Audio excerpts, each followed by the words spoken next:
Welcome to Daily Scripture Reading. I do not own the rights to this music.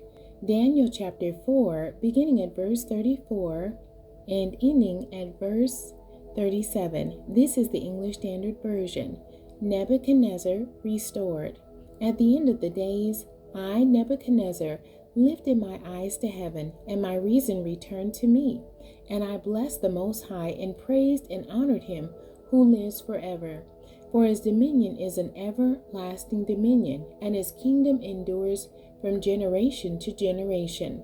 All the inhabitants of the earth are accounted as nothing, and he does according to his will among the host of heaven, and among the inhabitants of the earth. And none can stay his hand, or say to him, "What have you done?"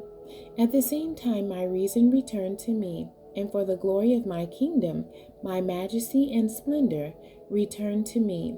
My counselors and my lords sought me, and I was established in my kingdom, and still more greatness was added to me.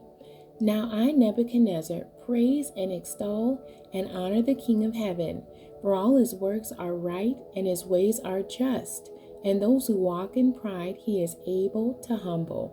The end. God bless you, and thank you for joining me today.